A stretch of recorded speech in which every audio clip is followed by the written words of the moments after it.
First 3 major earrings வந்து இன்னைக்கு கரூர்ல நடந்த அசம்பாவிதம் ரிலேட்டடா நடந்திருக்குது. ஒன்னு என்ன அப்படின்னு பாத்தீங்கன்னா, சிபிஐ என்கொயரி வேணும் அப்படின்னு சொல்லி கேட்ட ஒரு பர்டிகுலர் வழக்கு. இன்னொன்னு என்ன அப்படின்னு பாத்தீங்கன்னா, என்ன நடந்துச்சுன்னு மொத்தமாவே வந்து ஒரு ஸ்பெஷல் இன்வெஸ்டிகேஷன் டீம் வேணுமா வேணாமா அந்த டிஸ்கஷன்லாம் வந்து ஒன்று போயிருக்குது. மூணாவது என்ன அப்படின்னு பாத்தீங்கன்னா, புசி ஆனந்த் அண்ட் நிர்மல்குமார் தமிழக வெற்றி கழகம், அதாவது அந்த கட்சியில இருக்கக்கூடிய முக்கியமான 2 நிர்வாகிகள், அவங்க 2 பேரை வந்து அரெஸ்ட் பண்ண போறாங்க அப்படிங்கிற சில நியூஸ் வந்த உடனே அவங்க 2 பேரும் ஆன்டிசிபேட்டரி பெயில், அதாவது அரெஸ்ட் ஆகிறதுக்கு முன்னாடி பெயில் வாங்குறதுக்கான ஒரு ஆப்ஷன் அதை எடுக்கிறதுக்கு கோர்ட் அப்ரோச் பண்ணியிருந்தாங்க. 3மே நடந்துச்சு. இந்த 3லையுமே வந்து பாத்தீங்கன்னா ஒரு செட்பேக் தான் ஃபார் டிவிகே. என்னென்ன நடந்திருக்கு அப்படிங்கறத சொல்ல ஆரம்பிக்கிறேன். பட் அதுக்கு முன்னாடி கோர்ட் வந்து ஹஸ் பீன் நியூட்ரல். கோர்ட் வந்து கவர்மெண்ட்டையும் சில கேள்விகள் கேட்டிருக்காங்க.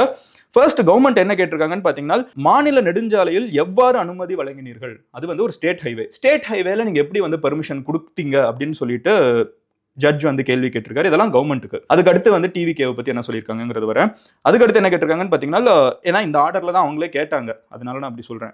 விஜய் பரப்புரைக்கு அனுமதி கொடுத்ததற்கான கடிதம் எங்கே, அது வந்து நீங்க பெர்மிஷன் கொடுத்திருக்கீங்க, அந்த பெர்மிஷன் என்னவா கொடுத்திருக்கீங்க, எப்படி கொடுத்திருக்கீங்கிறத ஜட்ஜ் பார்த்து தான் வந்து ப்ராப்பரா ஜட்ஜ் பண்ண முடியும். கரெக்டா? சோ அந்த லெட்டர் எங்க, அது ஏன் வைக்கல, எப்படி பெர்மிஷன் கொடுத்திருக்கீங்க, எங்க பெர்மிஷன் கொடுத்திருக்கீங்கிற லெட்டர் வேணும் அப்படின்னு சொல்லிட்டு கவர்மெண்ட் கிட்ட கேட்டிருக்காங்க. மூணாவது என்ன சொல்றாங்கன்னு பாத்தீங்கன்னா, விஜய் பரப்புரைக்கு கூட்டத்தில் குடிநீர் வழங்கப்பட்டதா, தண்ணி எல்லாம் கொடுத்தாங்களாங்கிறத நீங்க செக் பண்ணீங்களா அப்படின்னு சொல்லி கேட்டிருக்காங்க. அண்ட் மூணாவது, தண்ணி கொடுத்தாங்களா, பேசிக்கான ஹைஜீன்ஸ், அந்த டாய்லெட்ஸ் எல்லாம் தேவையான அளவுக்கு இருந்துச்சா, அண்ட் எல்லாம் டிசிப்ளின்டா இருந்தாங்களா, இதெல்லாம் போலீஸ் கவனிச்சாங்களா அப்படிங்கிறதையும் கேட்டிருக்காங்க. அதுக்கப்புறம் ஒரு காட்டமான ஒரு விமர்சனமா என்ன சொல்லியிருக்காங்கன்னா, எங்க என்ன நடந்தாலும் எல்லா சிட்டிசன்ஸ்க்கும் கவர்மெண்டோட பொறுப்பு தான்.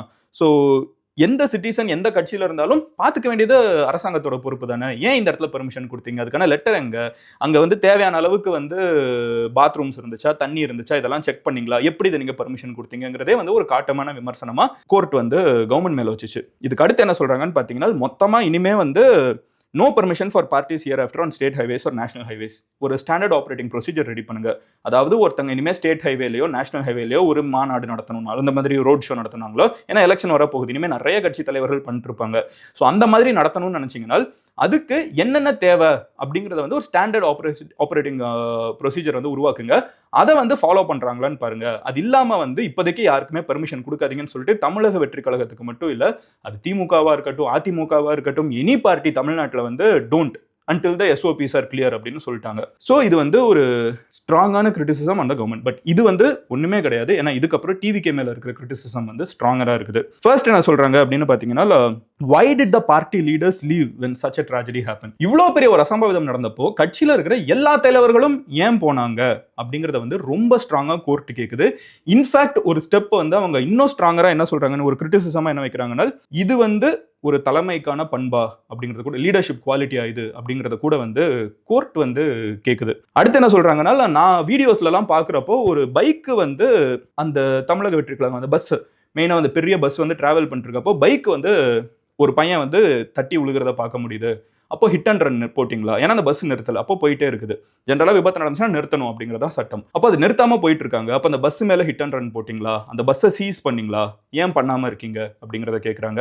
ஏன் வந்து இன்னும் கேஸ் எல்லார் மேலேயுமே போடாம இருக்கீங்க, தமிழக வெற்றி கழகத்தில் இருக்கக்கூடிய எல்லார் மேலேயுமே கேஸ் போடணும், அதுல ஏன் இன்னும் போடாம இருக்கீங்க, கவர்மெண்ட் ஏன் வந்து பார்ஷியலா பிஹேவ் பண்ணுது, ஏன் வந்து அவங்க மேல இன்னும் கேஸ் போடலன்னு சொல்லிட்டு கோர்ட் வந்து கவர்மெண்ட்டை பார்த்து கேக்குது, ஏன் இந்த கேசஸ்லாம் ரெஜிஸ்டர் பண்ணல அப்படின்னு சொல்லிட்டு கோர்ட் கேட்டிருக்குது. அடுத்து என்ன கேட்கறாங்கன்னு பாத்தீங்கன்னா, இதுக்கு நடுவில் இது வேற வந்துருச்சு. ஸோ புசி ஆனந்த் அவர்கள் அண்ட் நிர்மல்குமார் அவர்கள் அவங்களோட ஆன்டிசிபேட்டரி பெயில் அவங்க மேலும் கேஸ் போடப்பட்டிருந்துச்சு. அவங்களோட ஆன்டிசிபேட்டரி பெயிலுக்கு வந்து கோர்ட் என்ன சொல்லுதுன்னா, முதல்ல வந்து ரிசர்வ் பண்றோம், அப்புறமா சொல்றாங்க, அப்புறமா வந்து இல்ல ஆன்டிசிபேட்டரி பெயில் எல்லாம் கொடுக்க முடியாதுன்னு சொல்லிட்டு அதையும் தள்ளுபடி பண்ணிட்டேன், அதையும் வேணாம் அப்படின்ட்டாங்க. ஸோ சுத்தி பார்த்தீங்கன்னா தமிழக வெற்றி கழகமோட ரியாக்ஷன், ஸோ அந்த அசம்பாவிதம் நடந்தது எதனால அப்படிங்கிறது வந்து ஒரு நாள்ல யாருமே சொல்ல முடியாது. பட் முக்கியமானது என்னன்னா, அதுக்கப்புறம் ஏன் அதை அட்ரஸ் பண்றதுல நீங்க ஸ்ட்ராங்கா இல்ல, அது ஏன் அந்த இடத்துல போய் பார்க்கல, கட்சியில இருக்கிற யாருமே ஏன் போகல, மற்ற தலைவர்கள் ஏன் போகல, ஏன் எல்லாருமே அங்கேருந்து கிளம்பிட்டீங்க அப்படிங்கிற ஒரு காட்டமான ஒரு விமர்சனத்தை தான் வந்து கோர்ட் வந்து வச்சிருக்குது. அண்ட் அடுத்து என்ன அப்படின்னு பாத்தீங்கன்னா, ஸோ அவங்களுக்கு ஆன்டிசிபேட்டரி பெயிலும் கிடையாது, விச் மீன்ஸ் புசி ஆனந்த் அவர்களும் நிர்மல்குமார் அவர்களும் வந்து அரெஸ்ட் ஆக கூட வாய்ப்பு இருக்குது, ஏன்னா ஆன்டிசிபேட்டரி பெயில் வந்து இல்ல அப்படின்ட்டாங்க.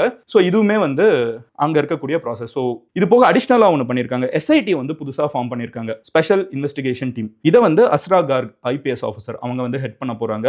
வீடியோ என்ன சடனா நின்றுச்சுன்னு யோசிக்காதீங்க, இதுவும் நம்ம சேனல் தான். பட் இது மதன் கௌரி கிளிப்ஸ். ஒரு பெரிய வீடியோவோட முக்கியமான போர்ஷன்ஸை மட்டும் கட் பண்ணி போஸ்ட் பண்ற சேனல். நீங்க ஃபுல் வீடியோவை பார்க்கணும்னு நினைச்சீங்கன்னா இங்க இருக்கிற கார்டை கிளிக் பண்ணலாம். ஆர் கீழே இருக்கக்கூடிய கமெண்ட் செக்ஷன்ல லிங்க்கும் இருக்கும், டிஸ்கிரிப்ஷன்லயும் லிங்க் இருக்கும், அதையும் கிளிக் பண்ணி மெயின் சேனல்ல ஃபுல் வீடியோ பார்க்கலாம்.